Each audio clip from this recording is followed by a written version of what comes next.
Honored guests, the 2024 commencement ceremony will begin shortly, and we would like to ask you to take your seats. We ask that you remain in your seats during the ceremony. The ceremony is being professionally photographed, and ordering information will be available on the commencement website. Also, we would like to ask you at this time to please turn off or mute your cell phones. Thank you.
Will all of our honored guests on campus please rise and welcome Chief Academic Officer and Provost Al Sacco, the class of 2024, and the commencement procession.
Please be seated.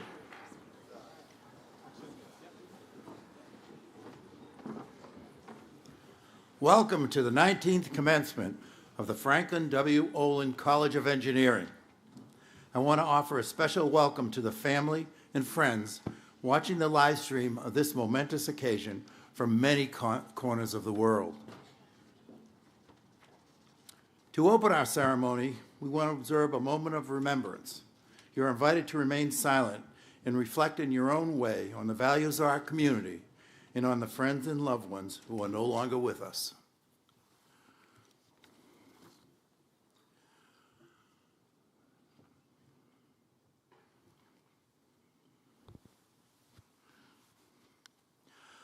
I would like now to introduce Jeannie Durfendiefer, the chair of the Olin Board of Trustees. During her 28-year career at Verizon Communication, Jeannie has held a range of senior leadership roles. She rallied her teams around a common vision and strategy, shifting routine thinking into continual innovation, and improved important business drivers such as capital productivity and cost efficiencies. Along the way, Jeannie celebrated the human side of business. She cultivated workplace cultures that empowered and engaged employees, developed strong business relationships, and operationalized Verizon's commitment to diversity. Jeannie joined the Olin board in 2019. Since then, she had helped lead Olin through the pandemic as an advisor to the Pathfinder Deliberative Committee, and most recently as the chair of the board's Development Committee. Prior to becoming a trustee, Jeannie was a longtime member of Olin's President's Council for Olin's first president, Rick Miller. Jeannie became chair of the Olin board in October 2023, and I am pleased to welcome her today to bring greetings to our community and to our graduates on behalf of the Board of Trustees. Welcome, Jeannie.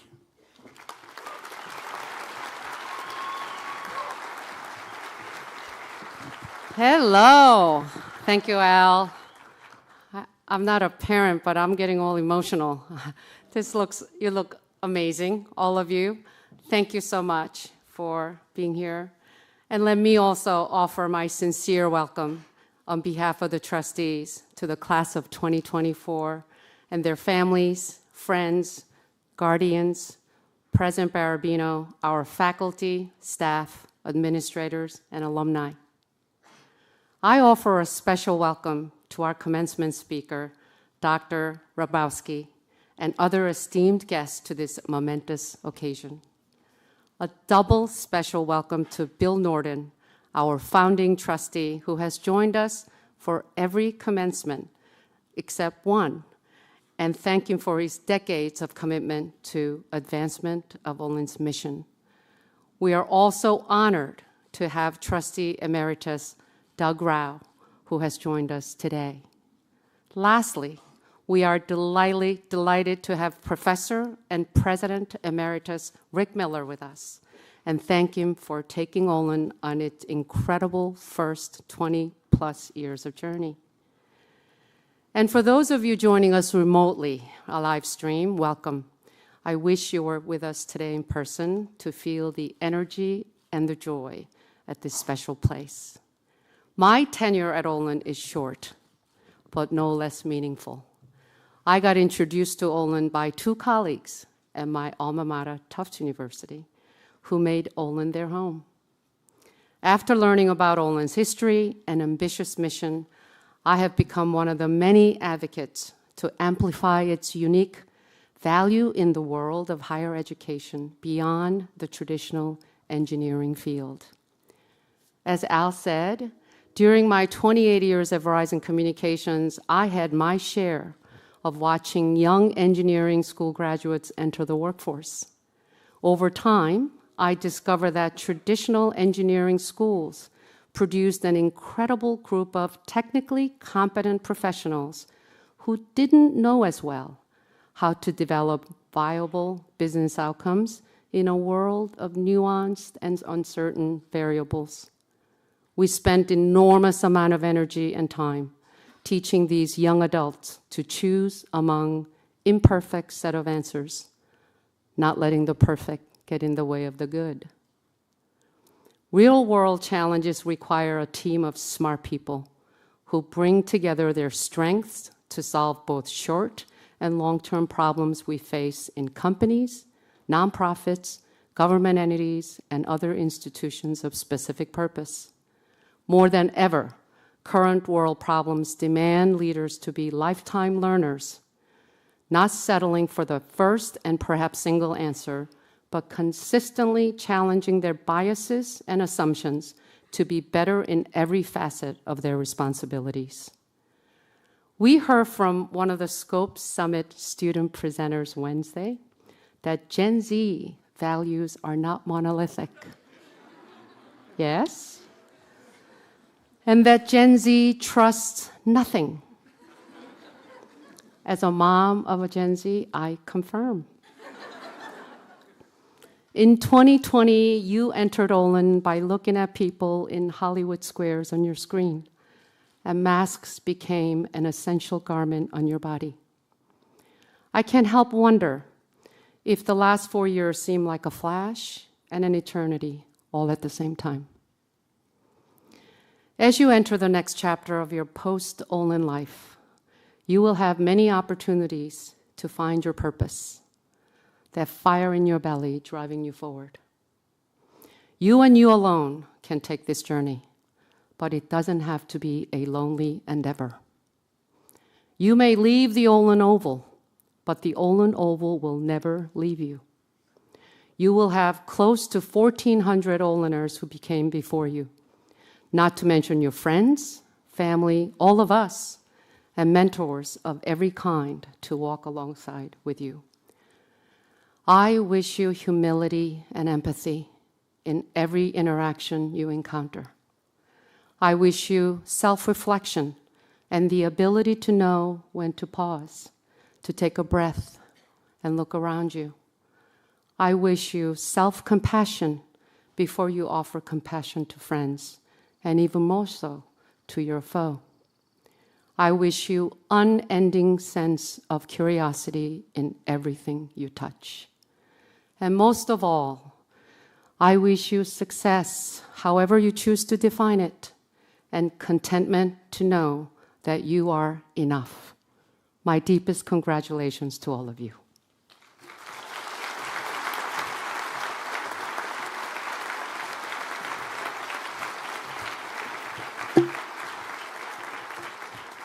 Thank you, Jeannie. I would now like to welcome Maya Bittner, a member of the Olin class of 2011 and a member of the Board of Trustees. Maya has a passion for all things fintech, customer-focused ideas, and tools to support entrepreneurship. She's a product manager at Chime, where she helps members live financially healthy lives. She is a partner at X Factor Ventures and a founder of Parcel B, an investment collective of Olin alumni and community member investors who support Olin alumni-founded companies. Prior to Chime, Maya helped customers build their credit scores through paying rent at her VC-backed company, Pinch, and in 2018, she was featured as the Forbes 30 Under 30, which is a heck of an honor, prior to Pinch. Maya was,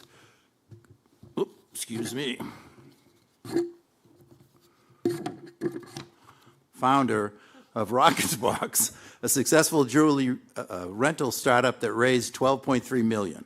Welcome, Maya.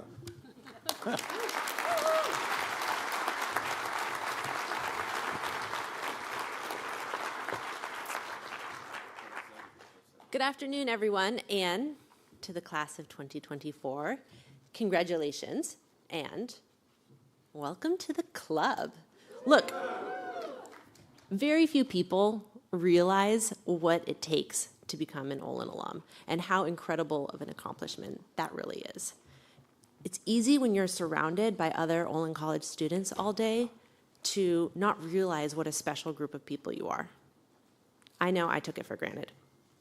But look around at your classmates and colleagues sitting next to you. You've spent 4 years living with these people, eating with them, solving hard problems late at night, talking about the future of the world, giving rides to them. And today, after you walk across this stage and get your degrees, I gotta say, you're probably gonna keep on doing that. Olin alumni are my best friends, my roommates, my co-founders. That was true the day I graduated, and, well, not the roommate part, but mostly continues to be true to this day. Lean on us, your community. Show up with everything that you have so we can lean on you too. It's really worth it. I'm living this with the venture fund, and I can't wait to see how you define your own unique role in the community and find how you want to stay connected to the college. So I say it again, welcome to the club. You might not ever be back on campus again, but you are part of the Olin College extended family forever now. Congratulations.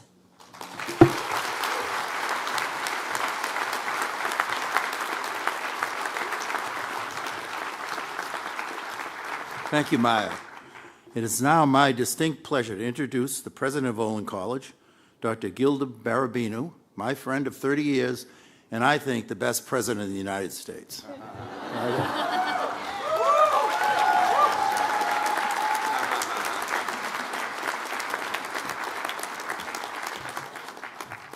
Thank you, Al. On behalf of the faculty and staff of Olin College, let me welcome our students, families, and friends to Olin's 19th commencement ceremony, whether in person or watching remotely around the globe. I also want to welcome the distinguished guests here with us today, including Chair of Olin's Board of Trustees, Jeannie Diefendorfer, Bill Norton, a founding trustee and former chair of Olin's Board of Trustees, and Trustees Al Bunshaft, Chi Chu, a class of 2026 parent, Lee Edwards from the class of 2007, Maya Bittner from the class of 2011, Luke Morris from the class of 2017, Richard Roca and Scott Harris. We are also joined today by Olin's President Emeritus, Rick Miller, and Trustee Emeritus, Doug Rao. And of course, our distinguished speaker, former President Freeman Hrabowski. So this day of celebration for the class of 2024 is ultimately made possible due to the philanthropy of F.W. Olin Foundation, and we'll always be grateful for the vision and generosity that resulted in Olin College. Today is a milestone day for the entire class of 2024, a class that has the highest number of degrees ever conferred in a year at just over 100. This is also a great moment of pride for all of us at Olin. Another class of students is headed out to join our more than 1,300 Olin alumni living and working around the world. Many of you are leaving the Oval to join companies such as SpaceX, Product Insight, Form Labs, Microsoft, General Motors, Mitsubishi, and IBM. Others are headed to graduate school at Carnegie Mellon, MIT WUHI Joint Program, Boston University, and Northwestern. Several of you have been awarded competitive fellowships such as the Goldwater and the Brooke Owens Fellowships. Some of you are finally going to enjoy some well-deserved time off. And some of you are still deciding your next step. In a few moments, you will be hearing from our commencement speaker, Dr. Freeman Hrabowski. And that is a real highlight for us. But first, to the class of 2024, let me say you will always be near and dear to my heart. We share an indelible bond. We started at Olin together during a pandemic, and you are the first class to start and graduate under my leadership as president. In these 4 years, we have been creative, spirited, emphasis on the spirited, and constructive in pursuit of a better future for all of us. You know, Olin was founded with a mandate to not only teach engineering, but to integrate the arts, humanities, and entrepreneurship into your educational journey so that when you set forth as the engineers of tomorrow, you do so with purpose. And you do not fall into the traps of what I call unexamined engineering. Because far too often, we see examples of unexamined engineering. from algorithmic demographic bias to the draining of the Colorado River, from racially biased oxygen readers used in hospitals to the false promise of carbon capture and storage as a climate solution. And I use this word unexamined in reference to the Greek philosopher Socrates' declaration that an unexamined life is not worth living. And what does examination mean? What differentiates us from our past is our willingness to examine it and learn from it, whether it be our engineering knowledge, our ethics, our arts, or our humanities. The arc of human progress depends upon this examination. So, what does examined engineering look like? Examined engineering is engineering for impact. It is asking the question why and not just how. It is asking who and not just what. It is a contextualization of our work within our broader society and our world. Integrating humanities and science helps people understand what they have in common and build relationships that foster trust in one another and in science and engineering. Pushing beyond the discovery and advancement of knowledge, scientists bear social responsibilities that are critical if science is to be conducted for the benefit of all. The arts and humanities help us answer why, the why part of engineering for impact. They help us contextualize our work and situate ourselves in our societies and cross-pollinate ideas within the great experiment that is democracy. The past few years have reinforced the need for scientists and engineers to build trust and relationships with the communities in which we live and work. We can be the bridge and the unifier when it comes to making sense of and grappling with societal challenges.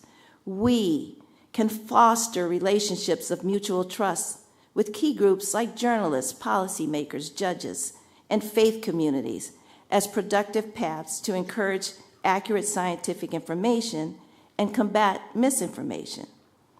And the arts and humanities can help us see ourselves in spaces kept from us by structural obstacles and internal self-doubt. And I want to share with you some of the words of one of my favorite authors and poets, the poet Langston Hughes, because he knew the power of seeing yourself in new spaces that you have every right to belong to and thrive in. Langston Hughes wrote, "I look at the world from awakening eyes and a black face, and this is what I see. This fenced-off narrow space assigned to me. I look then at the silly walls through dark eyes and a dark face, and this is what I know, that all these walls' oppression bills will have to go. I look at my own body with eyes no longer blind, and I see that my own hands can make the world that's in my mind. Then let us hurry, comrades, the road to find." Langston Hughes writes that the walls of oppression will have to go. And once his eyes are open to his own capabilities, the character in his poem sees that he can make his destiny, make the world of his dreams a reality. And he encourages others to hurry with him towards this better world, to find a road together. So how do we engineer for impact toward a better world? As engineers, we build bridges, and we integrate arts and humanities to make sure they are not bridges to nowhere, but bridges to a brighter and shared future. The road to engineering for impact is not an easy one or a quick one. It's a long-term project. But when engineering is examined, when it's seen through the lens of humanities, then every step along the way is a step forward because every step is thoughtfully taken. And I'm going to leave you with the words of Nelson Mandela. He said, "I have walked that long road to freedom. I have tried not to falter. I have made missteps along the way. But what I have discovered is the secret that after climbing a great hill, one only finds that there are many more hills to climb. I have taken a moment here to rest, to steal a view of the glorious vista that surrounds me, to look back on the distance I have come, but I can rest only for a moment, for with freedom comes responsibilities, and I dare not linger, for my long walk is not yet ended. Engineering for impact is a never-ending story. It's seeking new solutions to problems, old and new. We can sit in pride for a moment at the solution to a problem, but like Mandela says, our long walk is not yet ended. Engineering is forever climbing the hills and stalking new frontiers. But engineering for impact is making sure we have not left anyone behind in the valley below. To you graduates, I tell you, engineer for a brighter, sustainable, and equitable world. Engineer for impact. Class of 2024, we look forward to your impact. Congratulations.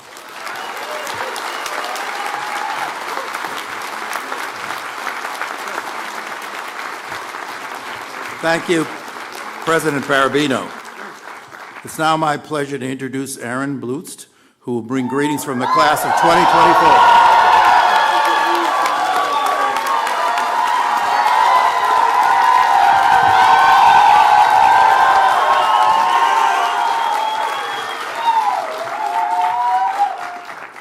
Hey everyone. Well, from the class of 2024, it's my privilege to welcome you to Commencement. Come on, that's exciting. And that was all I really had to say, so know that everything I say now is going above expectations, everything now that happens. But first, I want to thank everyone for coming here today to celebrate our class, as well as celebrate all of the hard work you've done to help us get here. Without all of your care and compassion, I don't think any of us would have been able to do this. Going to college was really hard. And I've yet to know someone in our class who didn't come up against a wall during their time here. But with the time and energy dedicated to us by our incredible professors showing up for us without fail, by the staff that worked tirelessly behind the scenes, our dining hall staff that worked to keep us fed, by our friends and family taking our calls around the world in time zones at very unfortunate times, and of course by our classmates helping and caring for each other, we were able to push it through to make it here today. So from all of us, I want to express our gratitude.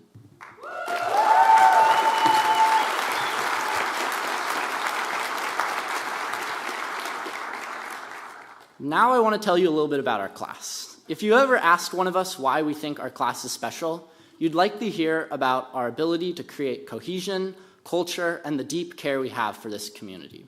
From our first days on campus to our last year, our class has stepped up to lead and create the community and culture we believe in. While many of the main cultural changes you might hear about will be Pokemon Go something, I do believe that our changes run far deeper into extending the fabric of the Olin community. And the act of constructing this culture and community has connected us in a really special way. From starting our time together in a Lord of the Flies style experiment locked away in West Hall, to finding our way into a slightly more normal college experience, we've stuck together and looked out for each other. Our classes lived together, worked together, eaten together, taken classes together, built friendships together, gone through our times together, caused trouble together, then gone back to taking classes together. And through all of that, we're still getting along somehow. That's impressive. It speaks to the way our class has looked out for one another and prioritized building strong, lasting relationships. Now as we move on from the Olin bubble into a challenging world with many reasons to feel intimidated and hopeless, one of my strongest rays of optimism is the group of hardworking, caring, and passionate people sitting in front of me, because I believe in this group of people a lot. I believe in their conviction, and I know that as I head off into a world, I'll always have my class by my side, even as we spread around the globe. Wherever we are, we'll be working hard, chasing our passions, and creating change, which inspires me and gives me hope. So my invitation to our class is to continue to count on each other after we leave. Send a message in the Telegram, call someone when you're facing a crossroads, or show up unannounced at someone's door. I'm so proud to be a part of this class and can't wait to see the incredible things everyone will do. Thank you.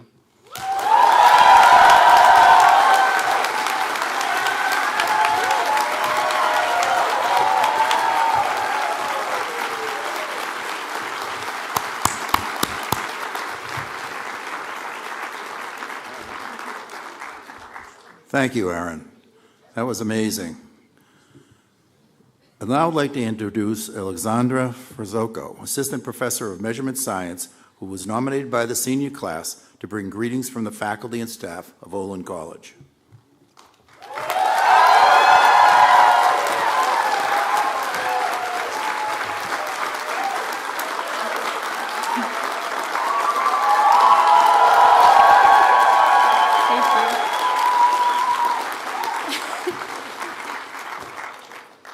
Hello, graduating class of 2024. I'm so happy to be here with you today, along with all of these other supporters. And Aaron, you did such a fantastic and wonderful job. That was just like beautiful and heartfelt and really resonated. And I'm glad you said all those things because maybe this audience got to know your class a little bit better. But I want to put a fine point on it for us supporters here. If there is one thing that we can learn from this group of students who showed up here in 2020 to a ghost town of a campus with more rules and regulations than 19-year-olds are built to tolerate, it's how to make your own fun. So graduates, could you reach under your chairs for the envelope under there? Luke, I don't know how you're going to manage that hat with this maneuver. Maybe you're going to need help. Yeah. It's way under there. Like really secure. Engineers put those on so they're securely fastened. Okay. So what they're about to find under there, for the rest of you I didn't make envelopes for, it's...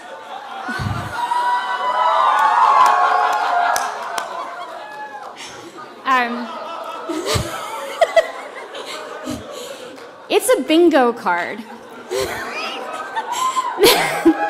Now, you may tell that's a bit of a thing around here. Actually, I'm surprised I didn't already see some in your hands when you showed up. That occurred to me as a possibility this morning that you might have already made one.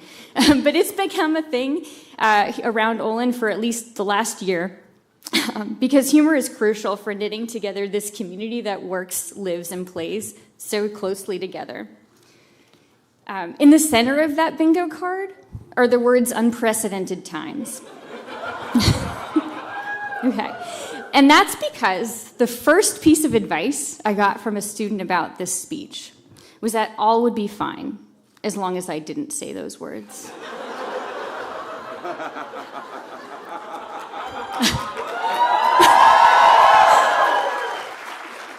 And I wanted to make sure that student felt they were heard.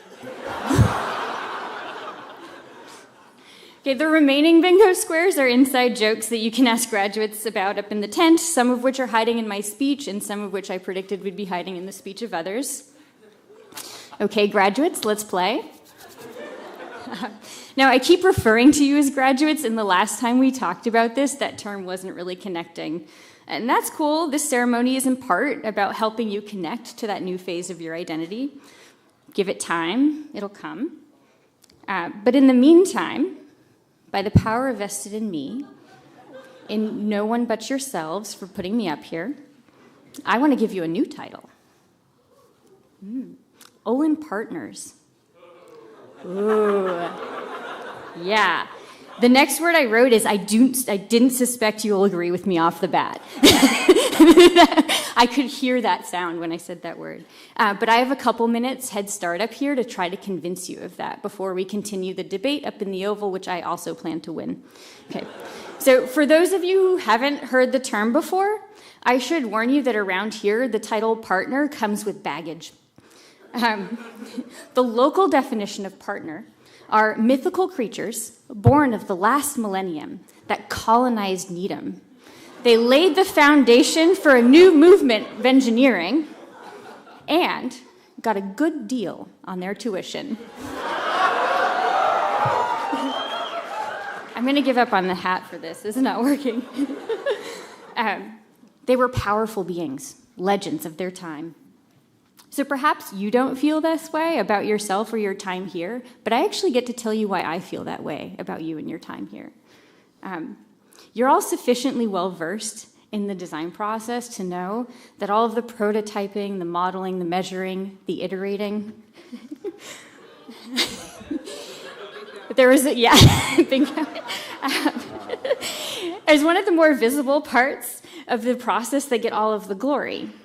But you also know that there's a really important part of the design process that comes before that, the hard and thoughtful work that goes into the careful formulation of a prioritized set of values to embody and questions to pursue. And the values and questions I believe you've left us with will guide and reinvent how higher education can serve society. Okay, not convinced? Let me be specific. At the course level, I'm totally picturing a day where concepts like climate justice, the petrodollar, are on the board alongside the equations for Hetz's law and the open systems first law. You've convinced us the many different practices of knowing are most powerful when integrated. And that doesn't mean compromise on the math, but it does mean that it's crucial to teach students how to discern from among the infinity of impossible math problems which one are most important to study. Okay, the next paragraph has 4 clues, so you need your pencils and I need to attend carefully. All right, given the courses I teach, I feel really well qualified for this statement. Your talent for teaming is unprecedented. Okay. Times set aside, time set aside for regular plus delta sessions and task board management are a part of what you executed, but you also kept practices of the heart, care, patience, forgiveness in steady supply. And chained together, you made a clear demonstration that the near-field interactions of the team, that the project is there to serve the near-field interactions of the team and not the other way around. Yes, I knew it was going to happen in this paragraph. Okay. Now we both know that your class did not solve teaming. My praise was honest, but I can also point to a culture of politeness that probably helped contribute to the exceptional cohesion of your class and sometimes trumps authentic interaction. And I think that might be a challenge that you're leaving for both of us. And the way I might phrase the question you're leaving with us is how to coach the kind of care and patience and forgiveness that blossoms into true tolerance and gratitude for each other. You've taught us that it's important to pause and ask what is our theory of change. And might the change we seek come through the clarity and shared understanding of policy, through relationships, or through what we build? And how adept are we at switching between approaches? If we expect to educate students to be change makers when they leave, then how are we helping them practice while they're here? Okay, that was the third of my 4. And this 4th point, you might have noticed something about them. None of these are straightforward. You guys have left us with no clear questions. They're all mired and contradictory, and this last one's a real stinker. Okay, so how is it that a college can welcome students from a range of cultures, bring with them different sets of values, ask them to grow and morph them while they're here, and still find something in that mix that we call shared values? Really, how? Solving that one's a little bonkers and absolutely essential. And so even though you've left us with really confusing and difficult to grapple with questions, we simply couldn't have framed them without you. And so in that way, I think you've earned the title Olin Partners. We also know that seeing the contrasts in these questions as design elements in tension is a stuck mental framing.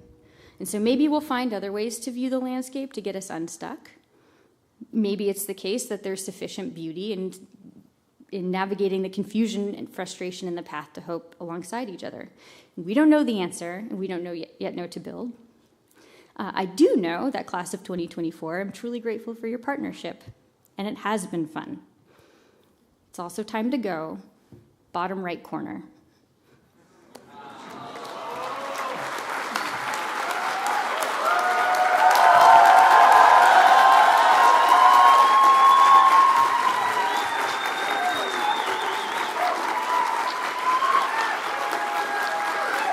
Thank you, Alexandra. Although I did look under my chair and I didn't find anything. But it's my distinct honor and privilege to introduce Olin's 2024 commencement speaker, Dr. Freeman Grabowski. Dr. Grabowski is President Emeritus of the University of Maryland, Baltimore County, and served as President for UMBC from 1992 to 2022. His research and publications focus on science and math education with special emphasis on minority participation and performance. He chaired the National Academy's committee that produced the 2011 report, Expanding Underrepresented Minority Participation, America's Science and Technology Talent at the Crossroads. He was named in 2012 by President Obama to chair the President's Advisory Committee on Educational Excellence for African Americans. His 2013 TED Talk highlights the 4 pillars of college success in science. In 2022, Dr. Grabowski was elected to the National Academy of Engineering. He was also named the inaugural ACS Centennial Fellow to be served upon his retirement from UMBC. In addition, the Howard Hughes Medical Institute launched a $1.5 billion, with a B, Freeman Grabowski Scholarship Program to help build a scientific workforce that most closely reflects our increasing diverse country. In October 2022, he was named the inaugural Martin Luther King Commemorative Lecture Speaker at Harvard, or by Harvard. In April 2023, the National Academy of Science awarded him the Public Welfare Medal, the Academy's most prestigious award, and inducted him as a member of the Academy for his extraordinary use of science for the public good. Welcome, Dr. Grabowski.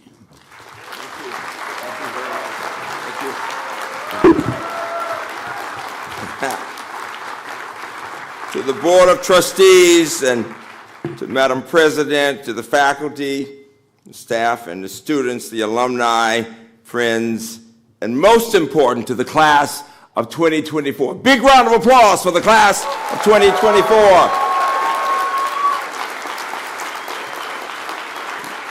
No one has said it yet, but I want all of the mothers and grandmothers and anybody who served as a mother to stand, and please, let's give a standing ovation to the mothers and grandmothers in the audience. Mothers and grandmothers in the audience.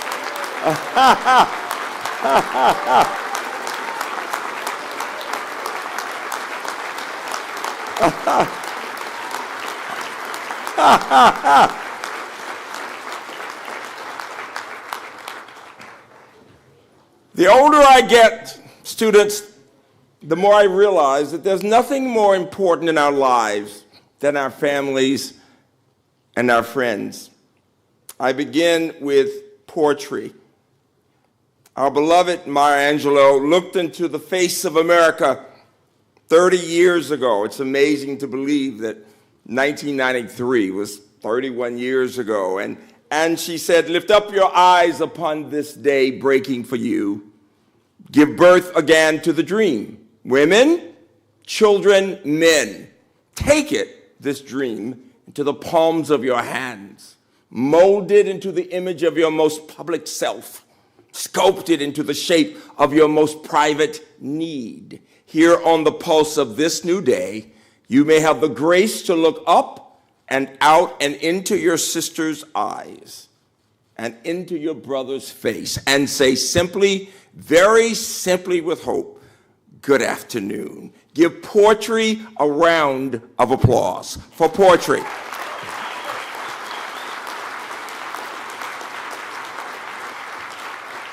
That same year, I was a new president at my beloved UMBC, and a mother wrote to me and said, "My son is coming to be a freshman in engineering at your university, and he was born a premature baby, and he was born with 3 pounds and 2 ounces, and he's going to need your support, Dr. Grabowski."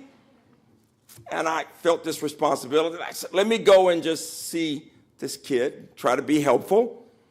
And the kid comes up to me. By the way, and this kid today is on your faculty.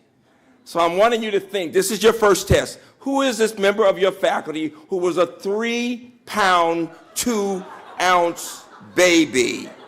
He's going to kill me for telling this. Dr. Lawrence Neely, would you please stand?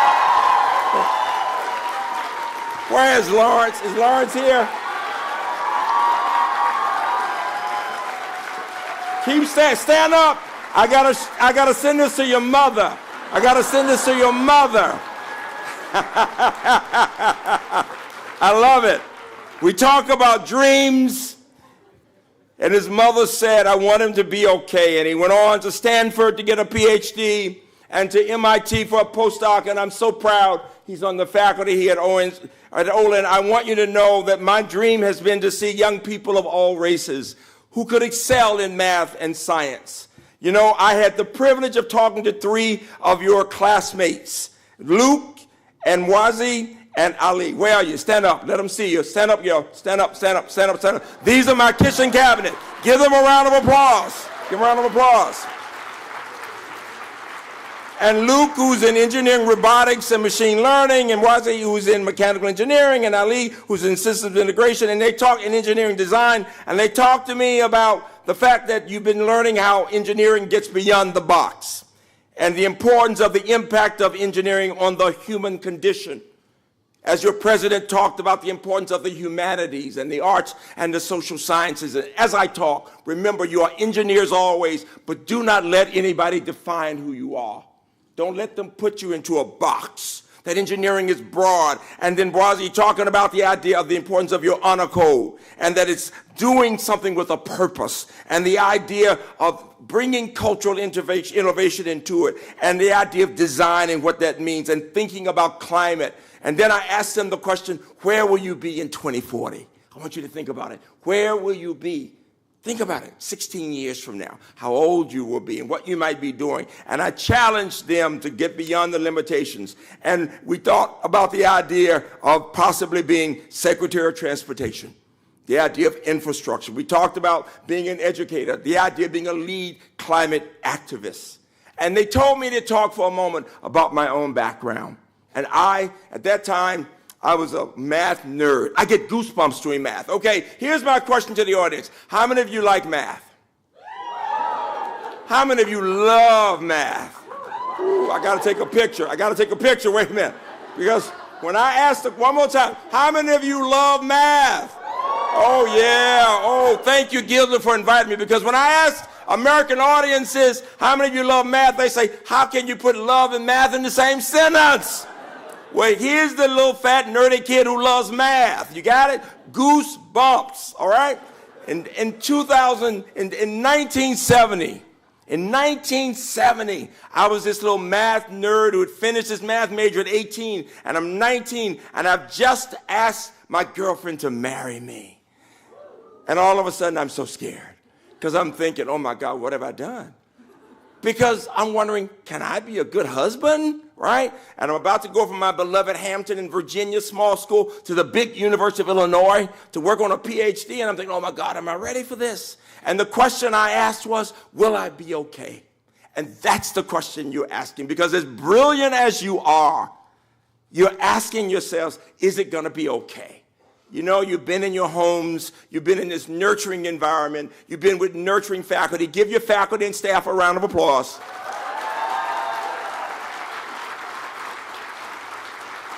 And yet you're going off on your own. And here's the point, that you're going to be okay. I thought back, believe it or not, in my own background, growing up in Birmingham, I am what your faculty member was the future. I am your history. I am walking history. Let me show you something. How many people in this room had not even been born in 1970? That is perfectly disgusting. I want you to know that. Even your parents hadn't even been born, all right? Why do I tell you that? I want you to think about this idea.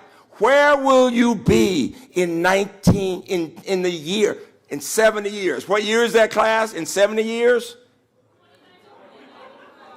It sounds crazy, doesn't it? Doesn't it sound? Well, my commencement speaker, my baccalaureate speaker, your parents and grandparents will know these names. My baccalaureate speaker was Shirley Chisholm, first Congresswoman. They're from New York, all right? And my commencement speaker was Adam Clayton Powell. Oh, my God. And their message to me and to my girlfriend.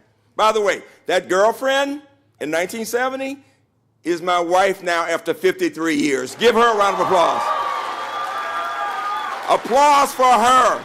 She helped me grow up, all right? But here's the point. Here's the point. Their message to me, if you don't remember anything else I say, they told us two things. Number one, you are more special than you think you are. You are special. Look in that mirror every day. And remember, of those to whom much is given, much is required. You are special. And number two, most important, you're going to do things you could never have imagined. I talked with two of your alumni last night, and they were so impressive about the jobs. And I said, what are you going to do in the future? And what they told me was they wanted to do other things to help even more people. And that's what all the people I talked with, that's what Luke talked about and Ali and Wazi, they were saying they want to make a difference in the lives of other people. You're going to be the change. Do you hear me? You're going to be the change. Remember that. And that's what my commencement speaker said was just that. And I leave you with this idea. Believe in yourself. Accept support from other people. You've been learning how to work in teams. Don't try to do it by yourself. Work with other people. Never give up. Ask good questions. I. Rabi, the Nobel laureate, said that when he was growing up in New York, all of his friends would ask, their mothers would ask him, what'd you learn in school today? He said, but not my Jewish mother. My mother would say, Izzy, did you ask a good question today? And the encouraging his curiosity made him the thinker he became. And then Beckett, the Irish novelist, wrote in a book about a character who studied the dancing of bees. Remember the bees? The bees are dancing. When they're dancing, they're communicating. And he said this, here is something I could study all my life and never understand. But he said it with great rapture because the more he studied the dancing of the bees, the more he began to understand what they were saying. And as he understood, he got more and more excited to learn more. And there's the point.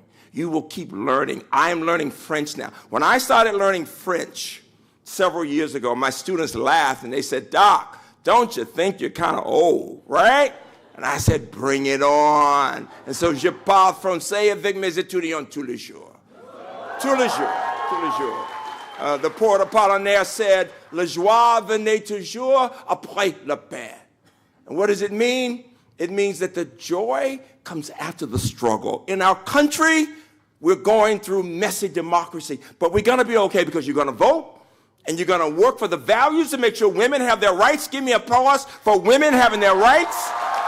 For women having their rights, right? We're going to make sure they do the right thing, right? You engineers will be involved, all right? And my students said, well, Doc, why don't you just say no pain, no gain? Because my way sounds better. That's why, right? But the idea is finally about remembering the people who made a difference in your life. And I close with a story about my beloved mother who grew up in rural Alabama, who was a child maid. The woman taught her to read well. She became an English teacher. She became a math teacher. And at the end of her life, we were so sorry she had developed dementia. And yet, she still wanted to do poetry with me. She didn't even know who I was. And yet, she still wanted to recite poetry, including Gilda Langston Hughes and Zora Neale Hurston. And she wanted to do word problems. She was trying to hold on. And finally, I said, what's important to you? She knew she was at the end of her life. What's important to you? And she said, and this is my gift to you, class. She said, relationships. What your Aaron said, relationships. She said, my relationship with my God. And she could tell I was about to cry. And she said, just hold on to your faith. You'll be okay.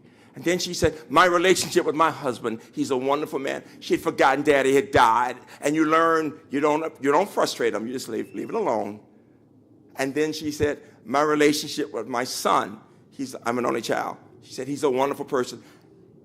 I'm thinking she's had another child and didn't tell me. My grief turns to anger.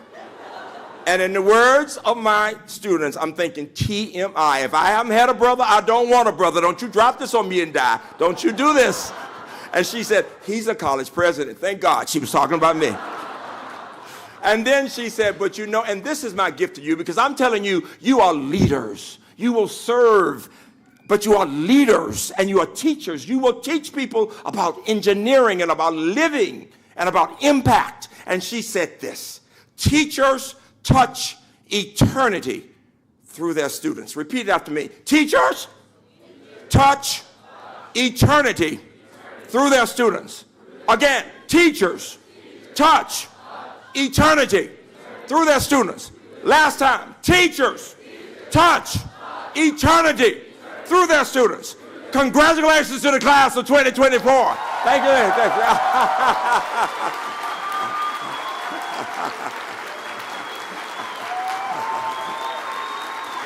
Oh, thank you.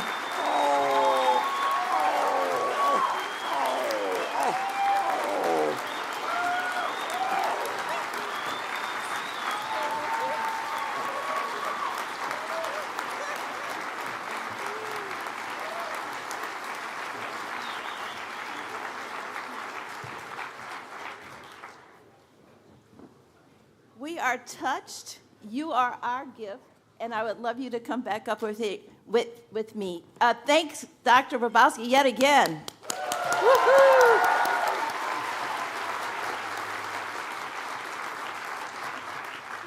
We could not be more inspired. You are a gift to us. And today, I am so pleased that we, Olin College, will offer you the honorary degree of Doctor of Humane Letters. Thank you. Thank you. This is the third honorary degree ever awarded here at Olin. Oh, wow. And it's a new tradition that we embraced at my very first Olin commencement to recognize individuals who embody our community's ideals and serve as examples of Olin's aspirations to our students.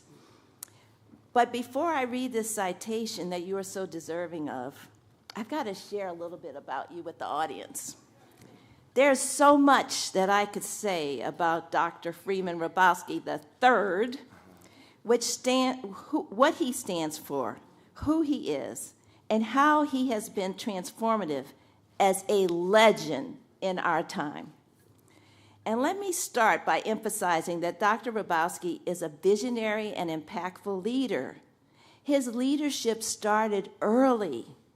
He was a child leader in the civil rights movement, described as precocious, and I know you were, precocious. He was strong-willed and able to make important decisions affecting his life and the life of others. I want to share a little story with you about the first time I met President Rabowski. It was in the late 1990s. I was an associate professor of chemical engineering, and I had been invited to visit and give a talk at the Department of Chemical Engineering at UMBC. As part of my visit, I had on my schedule a meeting with President Rabowski. And I have to tell you, they don't just set up meetings with associate professors, with the president. And so I was so taken that not only did I have a meeting with President Rabowski, when I met with him, I could not believe the care and attention he paid to me, as he does to everyone he encounters.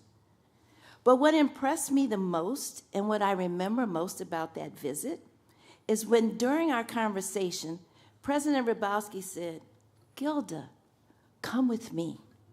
I want to show you something." So I followed him up these steps, up this stairwell. You know where I'm headed. We go to the rooftop.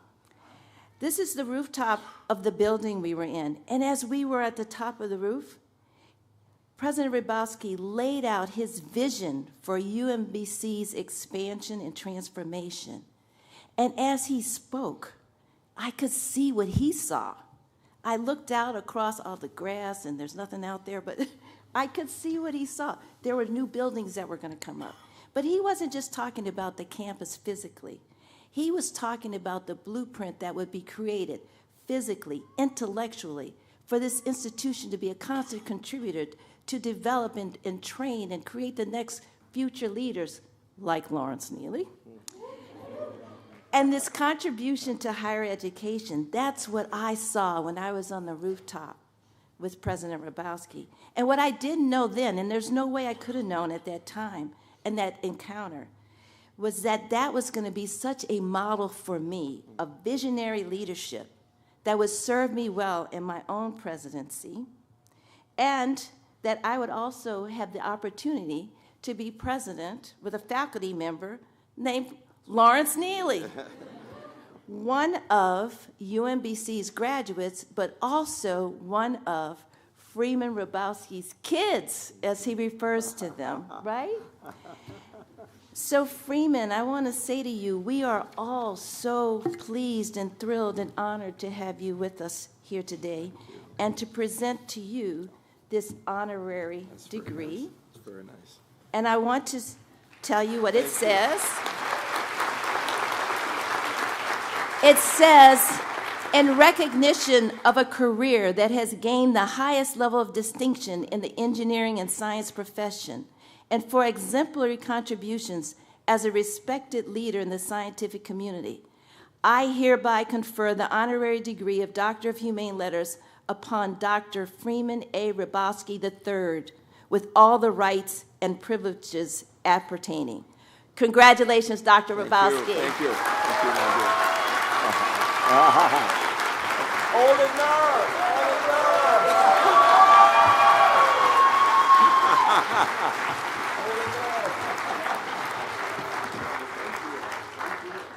It is now my pleasure to introduce the candidates for Bachelor of Science degrees. Those who have completed their requirements have been recommended by the faculty to the Board of Trustees to receive the degree of Bachelor of Science in recognition of their academic accomplishments. Will the candidates please rise?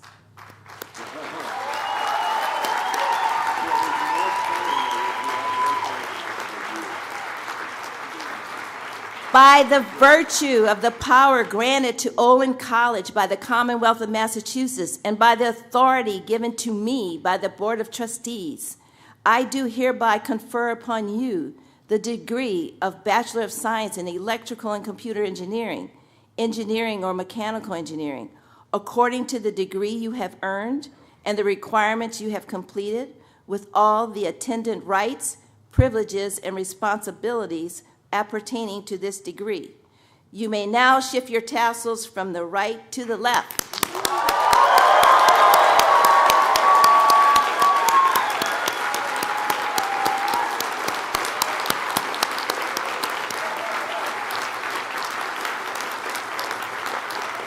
And now, I'd like to ask the class of 2024 to turn around and thank their families, whether they are here in this tent or from afar.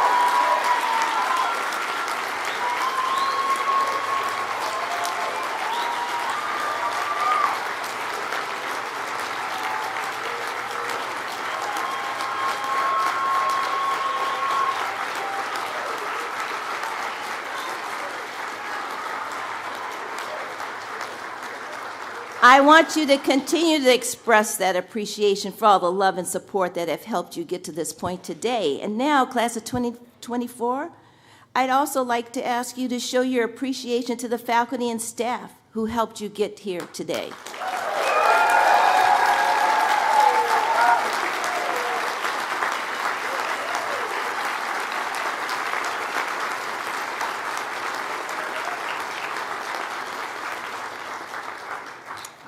Please be seated. So to present the graduates, I now call on Dean of Student Affairs and Professor of Engineering, Alicia Sarang-Suminsky, and we will also be assisted in the distribution of the diplomas by Linda Caravan, Olin's Associate Dean for Academic Programs and Registrar.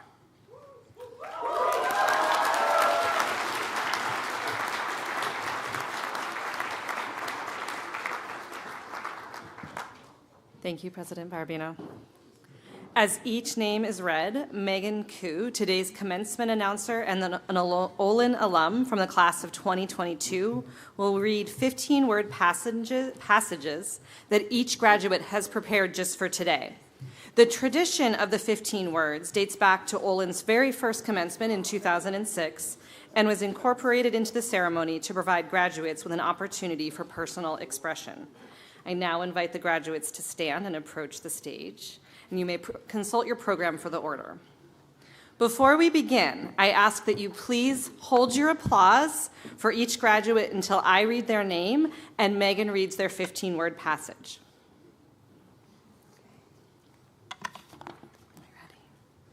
Esme Eleanor Abbott. They didn't ask if I knew my lefts and rights before making me line leader.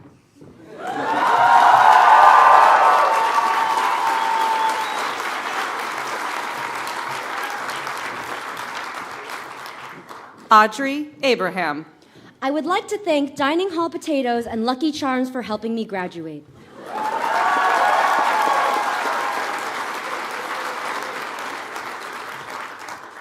Charlie McLean Babe. Whose greatest accomplishment, unsurprisingly, remains being a babe. Thank you, family, for your unrelenting support.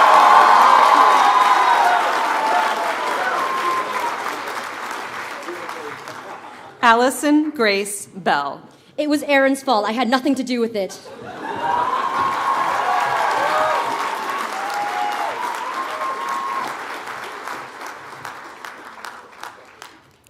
Abedamem Barmal. Minored in engineering, majored in the art of the power nap.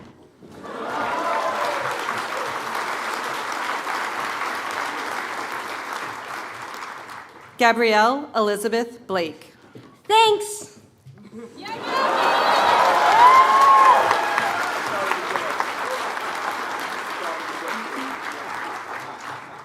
Aaron D. Blust. I don't understand why everybody keeps blaming me for everything. I literally did nothing wrong.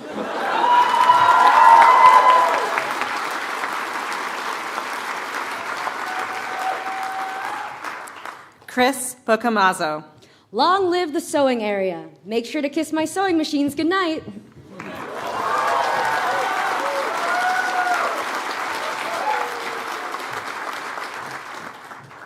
Sofia Borovikova. My CAD might be fully defined, but what's coming isn't. See ya.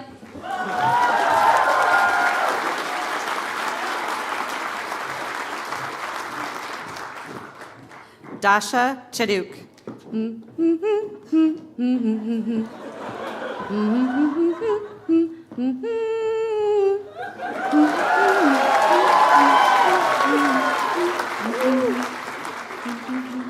Andrew Chang.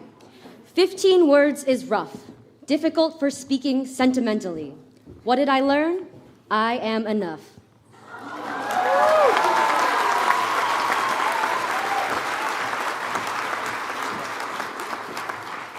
Sydney Chung. For all the late nights and adventures, thank you, friends, and see you again soon.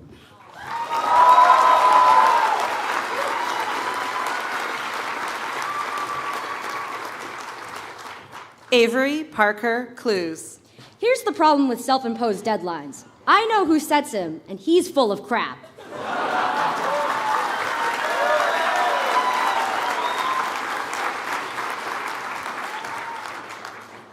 Carlo Umberto Colizzi. Sometimes, when I close my eyes, I can't see.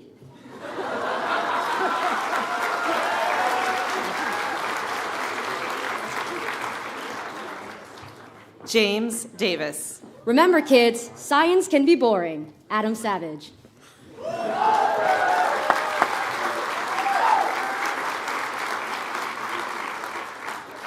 Olivia Blair Dawes. A chisel is not every tool, but all tools are chisels.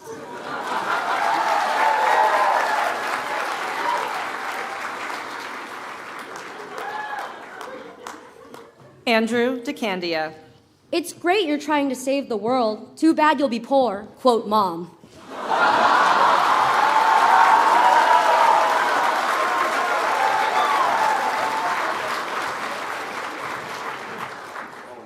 Neil William Julipala. Rough to be in prison my first year, but glad it was with you all.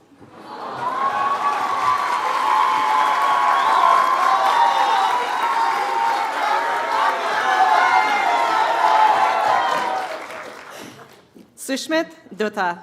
From legal address to home, crazy what 4 years can do. Thanks, family, for everything.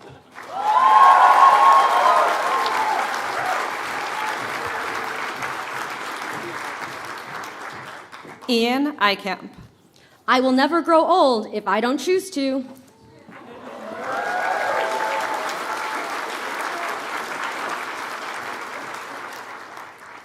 Bill Benlong Fan.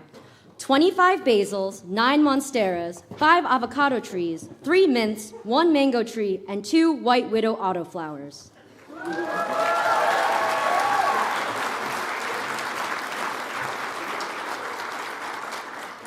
Mackenzie Ray Fishback. Wait, this isn't the Wellesley graduation.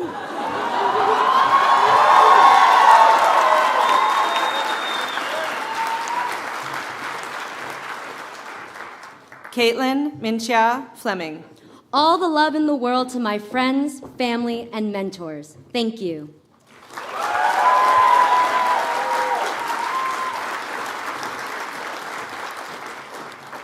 Emma Jaden Fox. Many thanks to my family, friends, Stack Overflow, MATLAB Help, Desmos, library databases, and chocolate.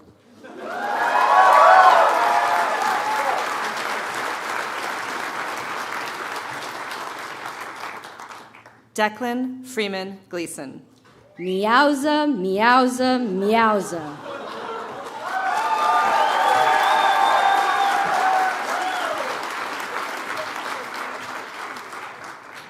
Raul Jared Frias Perez. It took a village to get me here. Thank you, faculty, friends, family, mom, dad.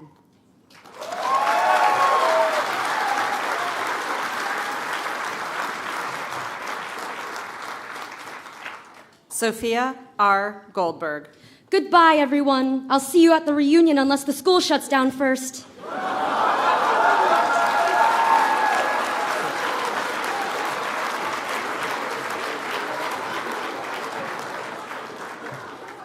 Grant Michael Goodall. On my honor, I will do my best.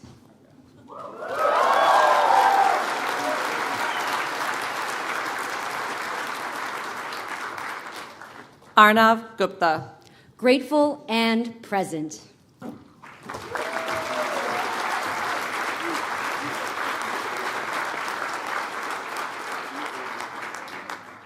Claire Izumi Hashizume. Thank you to Joy, my family, and friends. See you at my future boba shop.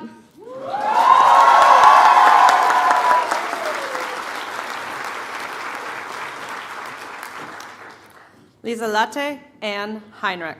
Ready for launch. Leaving Olin in T-minus 3, 2, 1, liftoff.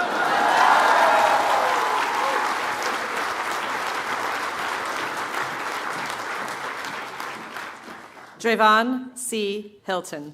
I never sleep because sleep is the cousin of death. Time for a nap, lol.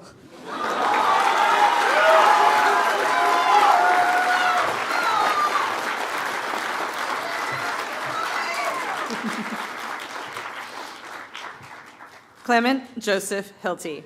Hi, everyone. Remember to choose climate over war in your impactful futures. The engineer's dilemma.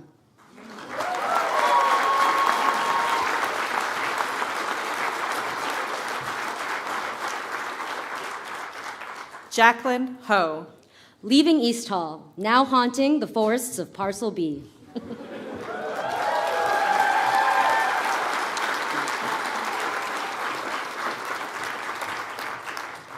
Aaron Huang. Huang Guiqiu.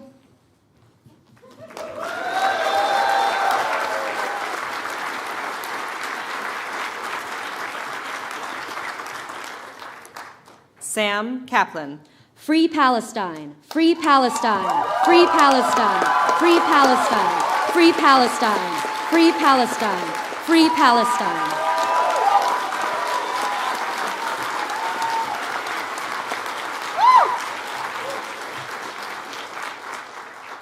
Anusha Karandikar.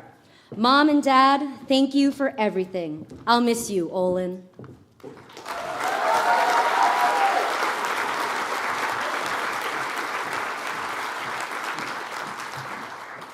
Melissa Kazazic. Thank you to my friends and family, Ella, Mama, and Tata.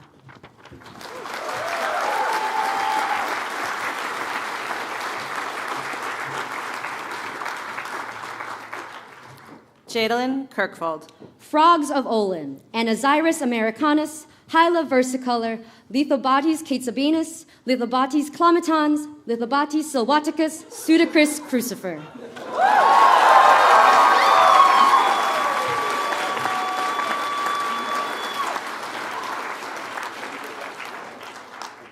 Vedant Kuchal.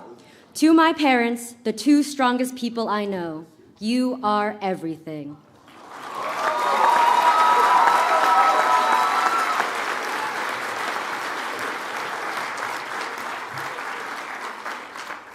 Miles Lack Zell.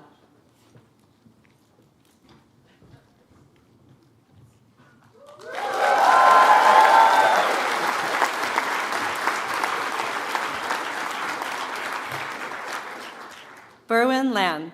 Esme, just so you know, I would still love you if you were a worm.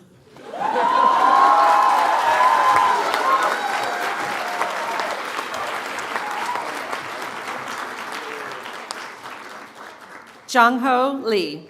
Years trying to run a race car, only to find it was I who got ran.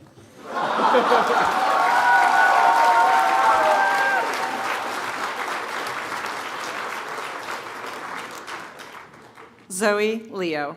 Sticky notes, climbing ropes, steamin' tea, bumblebee, tuna, safety dance, Ile-de-France, skate rollin', thanks Olin.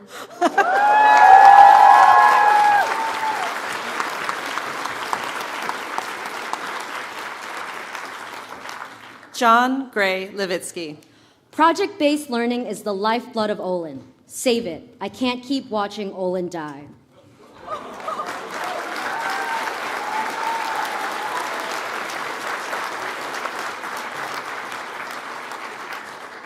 Allison Lee.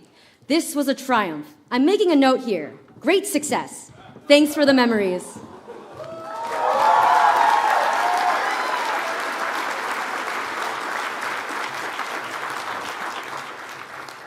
Sriniti Madan. My most important lesson learned. You can't make everyone happy. You're not a taco.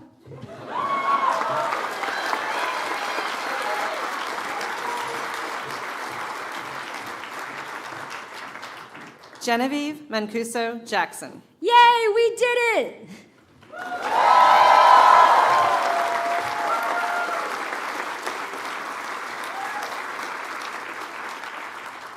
Megan Bridget Martin. Thank you to my family and every dog on campus for your love and support.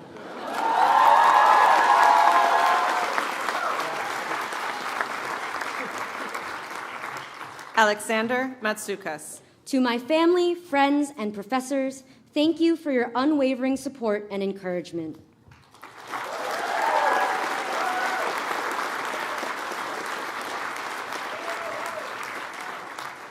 Miles Mazaki. I love inside jokes. I'd love to be a part of one someday. Michael Scott.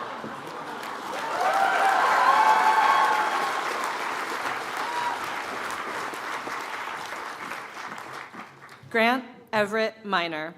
Born 1 minute later, but graduating 3 hours earlier. Clearly, I'm the better twin.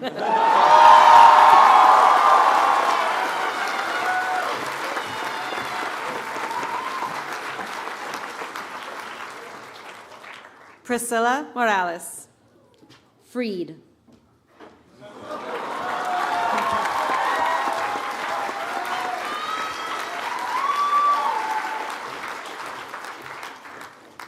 Benjamin Morris. It's been a long haul, Olin, but then again, it is a very large house.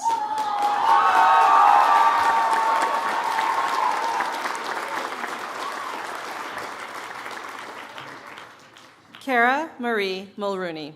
The only way to learn is to live. Matt Haig, The Midnight Library.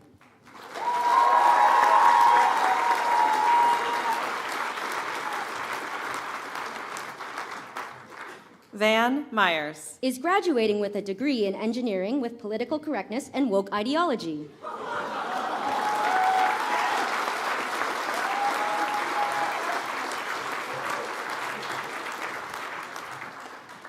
Luke Nonis Hunter. Better late than never. Thanks to my family and my professors for all the support.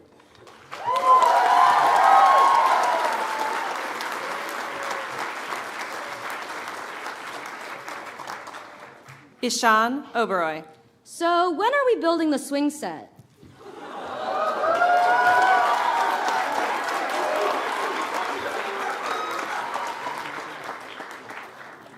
Abigail Kimberly Omer. Everything's science fiction until someone makes it science fact.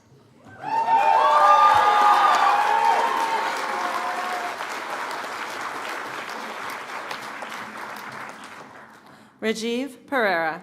You guys taught me I don't need to be boring to be effective.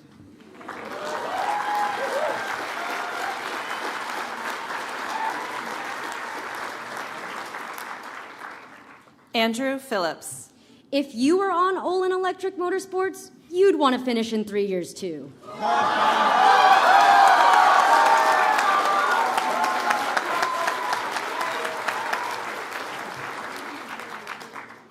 Ari Isaac Porab. No, I'm serious. Aaron did it. Don't listen to him. He knows what he did.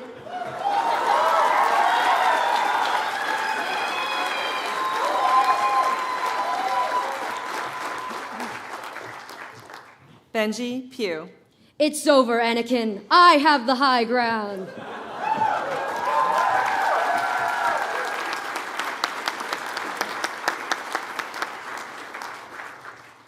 Carlota Ramiro de Huelbes. Farewell, my brave hobbits. My work is now finished.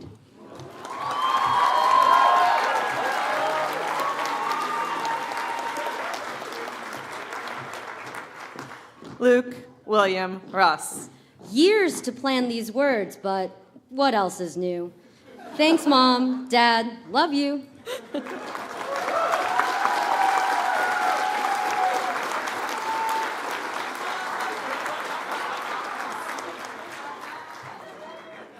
Keanu Kyle Richards. They let us in the kitchen, and we haven't left since. Stay cooking, homies.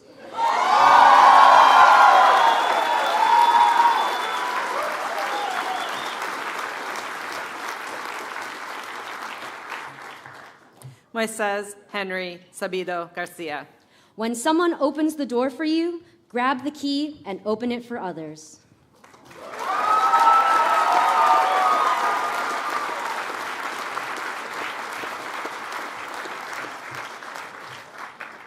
Chris Sanchez.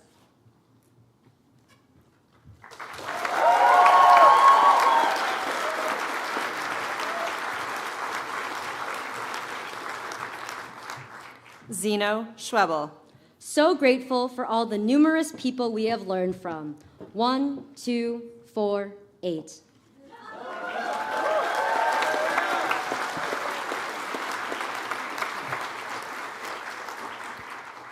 Shamama Surun.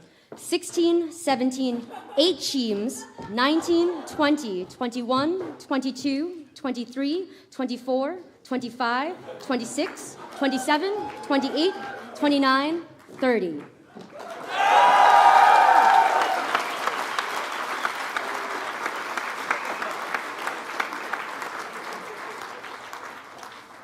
Jacob Ari Smilg. 31, 32, 33, 34, 35, 36, 37, 38, 39, 40, 41, 42, 43, 44, 45. Woo! Lila Smith. 46, 47, 48, 49, 50, 51, 52, 53, 54, 55, 56, 57, 58, 59, 60. Woo! Stella Ray Stark.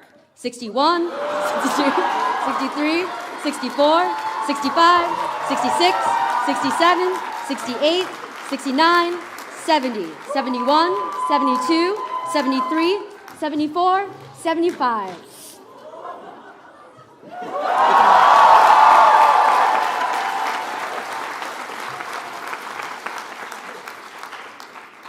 Max Weston Stapira. 76, 77, 78, 79, 80, 81, 82, 83, 84, 85, 86, 87, 88, 89, 90.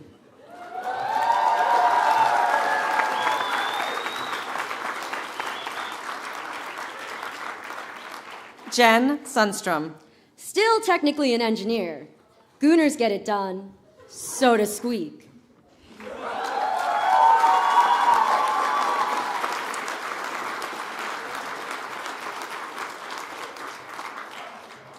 Krishna Suresh. Anyway, 92, 93, 94, 95, 96, 97, 98, 99, 100. Yay, we're done! JK, 101. Arla Long Sutton. Can you believe I got all these losers to count all the way to 101?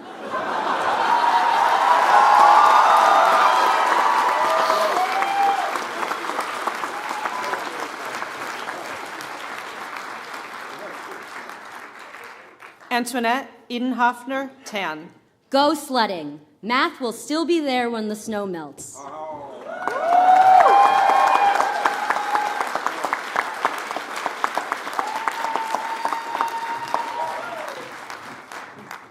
Rohit Tathineni. Thank you to my friends and family. I couldn't have done it without you.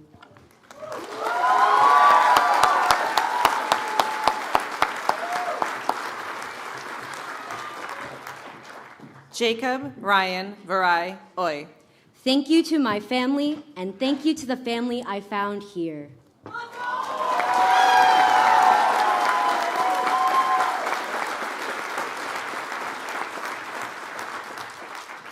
Hanuman Bhuta Vakil. Why do Denmark, Norway, and Sweden put barcodes on their warships? So they can Scandinavian.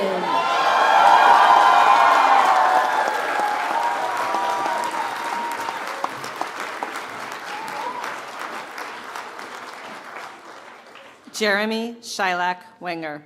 So long, and thanks for all the fish.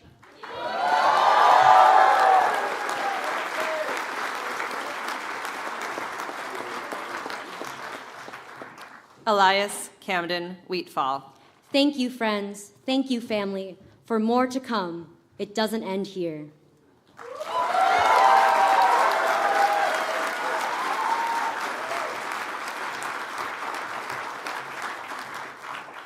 Elvis Wilcott. I'd like to thank my family, friends, and most importantly, my boss, Ishan Oberoi.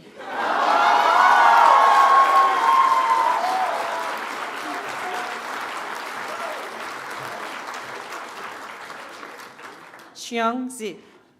I wish I could be here with you all the first year. Congrats and farewell.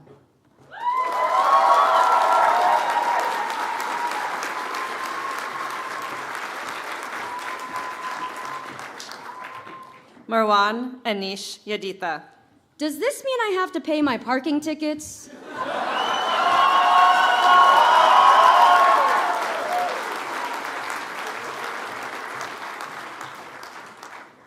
Trevor Zoe. Okay, guys, if you have my driver's license, the bit is getting really, really old.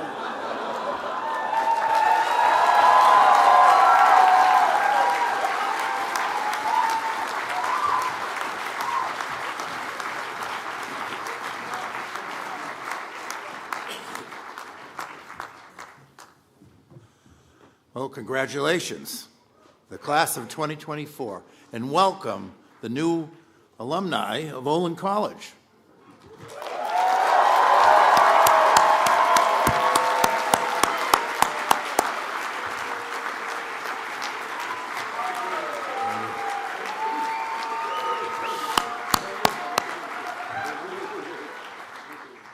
This concludes Olin's 19th commencement exercise. I hope you enjoyed today's ceremony, and I invite you for all of you to join us at the tent on the Oval for a reception in honor of the Olin's class of 2024. Thank you, and congratulations once more from all of us at Olin College.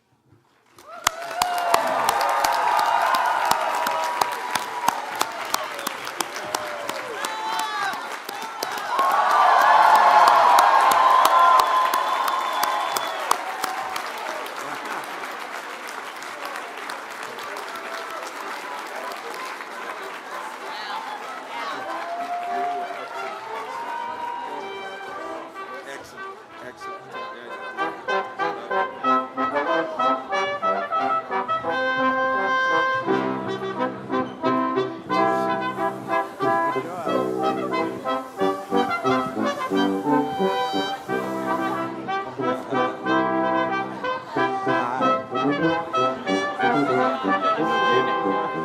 surprised more people didn't fall.